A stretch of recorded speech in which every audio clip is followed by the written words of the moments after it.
The problem is we have to find out the range of the function which is y is equal to x square plus 1 upon x square plus 2. So let's see how we are going to solve the given problem.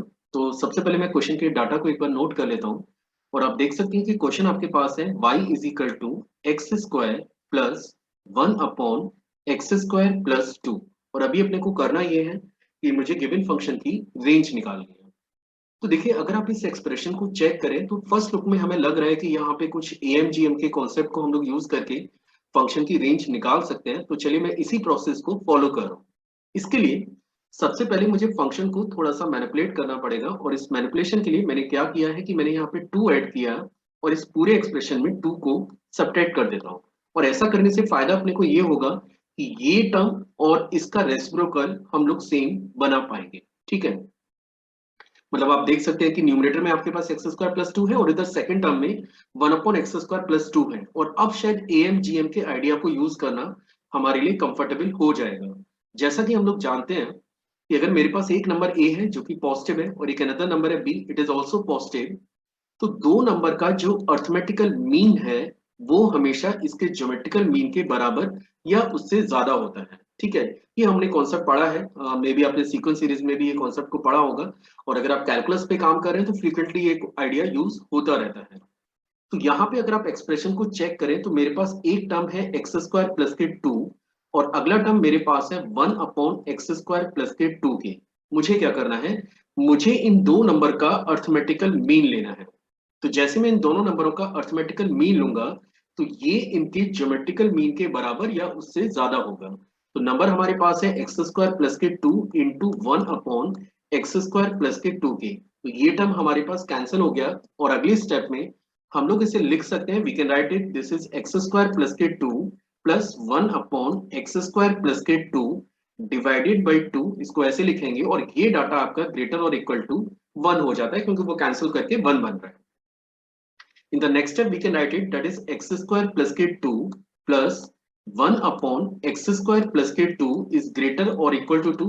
अपन इसको ऐसे भी लिख सकते हैं कि ये data 2 या 2 से ज्यादा होगा, लेकिन आप देख सकते हैं कि क्वेश्चन में जिस एक्सप्रेशन की वैल्यू आपसे निकलवाई गई है वो ये नहीं है, वो है एक्स स्क्वायर प्लस के 1 अपॉन एक्स स्क्वायर प्लस 2।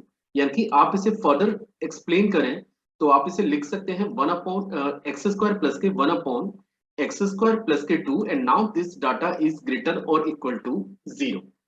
अब देखिए फर्स्ट लुक में तो मुझे लग रहा है कि मैंने यहाँ पे कोई भी कंसेप्चुअल मिस्टेक नहीं किया है और शायद मुझे यही आंसर क्लेम करना चाहिए, दैट इज 0 टू इंफिनिटी। लेकिन मैं आपको बता दूं कि जिस क्वेश्चन पे आप काम कर रहे हैं ये एक्सप्रेशन किसी भी लोकेशन पे 0 नहीं बनता है। आप यहाँ पे कोई भी एक ऐसा वेरिएबल मुझे नहीं प्रोवाइड कर सकते जहां पे ये एक्सप्रेशन 0 बन जाए। तो यानी कि अगर मान के चलिए जेई मेंस का क्वेश्चन है और वहां पे एक ऑप्शन आपको दिया है 0 टू इंफिनिटी, है ना, और एक दूसरा ऑप्शन दिया है 0 टू इंफिनिटी का ओपन इंटरवल और एक और ऑप्शन दिया है 1/2 टू इंफिनिटी का क्लोज ओपन इंटरवल। अब ये तो श्योर है कि ये वाला आंसर नहीं हो सकता क्योंकि ये कभी वैल्यू 0 जनरेट नहीं करेगा। अच्छा, अगर मैं यहाँ पे 0 सबमिट करूं तो आप देख सकते हैं कि ये आ रहा है 0 प्लस के 1 अपॉन 0 प्लस 2, मतलब फिर उस आपको जो वैल्यू है वो 1/2 मिल जा रही है। लेकिन हम ये कैसे चेक करें कि 0 और हाफ के बिटवीन इसके अलावा कोई नंबर कभी आपको नहीं मिलेगा। वैसे ये एक अलग बात है कि ये जो फंक्शन है वो एक कंफर्टेबल फंक्शन है, वो देखने से समझ में आ रहा है कि जैसे जैसे आप एक्स इंक्रीज करेंगे ये वैल्यू इंक्रीज ही करेगा, ये डिक्रीज नहीं करने जा रहा है।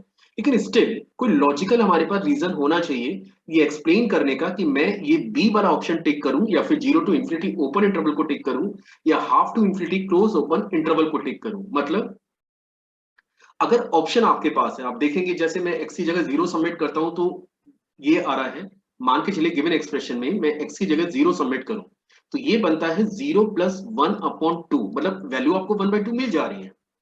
लेकिन ये इस बात का एश्योरेंस नहीं लेगा कि 0 और हाफ के बिटवीन कोई और नंबर आपको नहीं मिलेगा।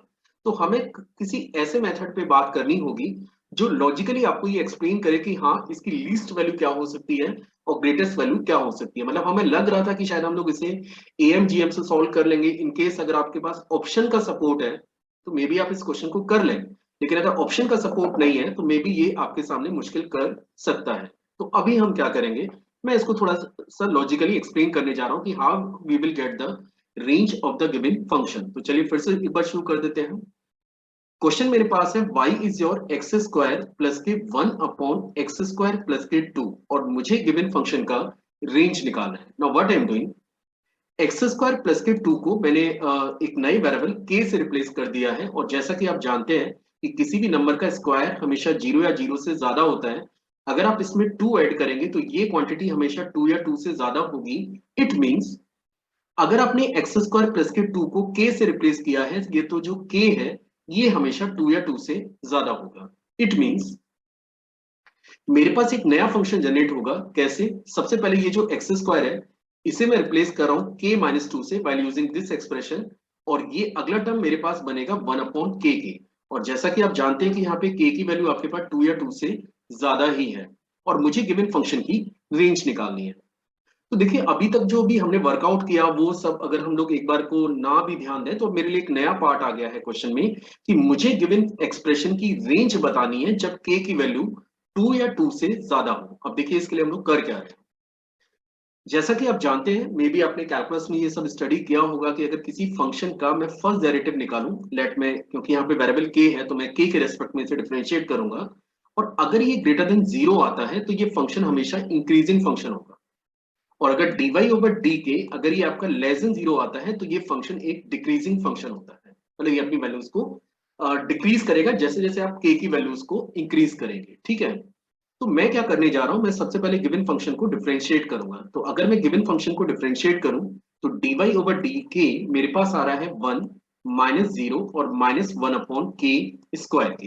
ये फंक्शन मेरे पास आ गया। ठीक, अब मुझे ये चेक करना है कि ये वैल्यू पॉजिटिव है या नेगेटिव है for the given interval for k greater और इक्वल टू 2। तो k² -1/k² ये टर्म आपके पास जनरेट होता है, और अगर आपको ये डाटा ग्रेटर देन 0 चाहिए तो ये आपको सजेस्ट करता है कि k² -1 की वैल्यू फिर ग्रेटर देन 0 होनी चाहिए।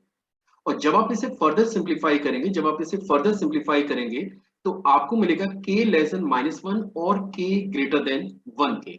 इट मींस जिस फंक्शन पे आप स्टडी कर रहे हैं ये जब k की वैल्यू 1 से ज्यादा है तब ये फंक्शन एक इंक्रीजिंग फंक्शन है। पर जैसा कि आप देख सकते हैं कि फंक्शन का जो डोमेन है वो 2 या 2 से ज्यादा है, मतलब आपको ऑलरेडी 2 या 2 से ज्यादा ही वेरिएबल्स एक्सेप्ट करने हैं। जब ये फंक्शन 1 के बाद ही इंक्रीजिंग है तो हम ये भी बोल सकते हैं कि गिवन फंक्शन 2 या 2 के बाद एक इंक्रीजिंग फंक्शन होगा। और इन केस अगर ये फंक्शन इंक्रीजिंग फंक्शन है तो ये आपको सजेस्ट करता है कि 2 पे जो वैल्यू आएगी वो इस फंक्शन की लीस्ट वैल्यू होगी। तो चलिए सबमिट कर लेते हैं। फंक्शन आपके पास है y is your k-2 plus 1/k, और मैंने ये डिसाइड किया है कि जब k की वैल्यू 2 या 2 से ज्यादा है तो ये एक इंक्रीजिंग कर्व है ना, ये एक आपके पास इंक्रीजिंग कर्व है। और अगर आपको फंक्शन की लीस्ट वैल्यू चाहिए तो जब आप लीस्ट इनपुट सबमिट करेंगे तभी आपको फंक्शन की लीस्ट वैल्यू भी मिलने जा रही है। तो अगर मैं यहाँ पे k की जगह 2 सबमिट करता हूं तो मुझे मिलेगा y 2 प्लस 1/2k, और ये टर्म आपका कैंसिल हो गया। यानी हम लोग ये देख सकते हैं कि ये जो फंक्शन है वो 2 पे आपको 1/2 प्रोवाइड कर रहा है, और जब आप यहाँ पे k टेंडिंग टू इंफिनिटी डालेंगे तो y आपका टेंडिंग टू इंफिनिटी आ रहा है। इट मींस हम लोग ये इजीली क्लेम कर सकते हैं कि गिवन फंक्शन की जो रेंज है 1/2 टू इंफिनिटी का क्लोज ओपन इंटरवल होगा। तो मैं एक्सपेक्ट कर रहा हूं कि आपको समझ में आया होगा। तो फाइनली अगर फंक्शन आपके पास है y is your x² plus के 1/x² प्लस के 2, तो इसमें ये जो AMGM वाला आइडिया है ये बहुत ज्यादा कंफर्टेबल नहीं है रेंज निकालने के लिए। बेटर है आप यहाँ पे कैलकुलस लगाएं, और जैसा कि मैंने अभी ये प्रॉब्लम सॉल्व किया है इस फंक्शन का रेंज हमें मिला है विच इज 1/2 टू इंफिनिटी का क्लोज ओपन इंटरवल।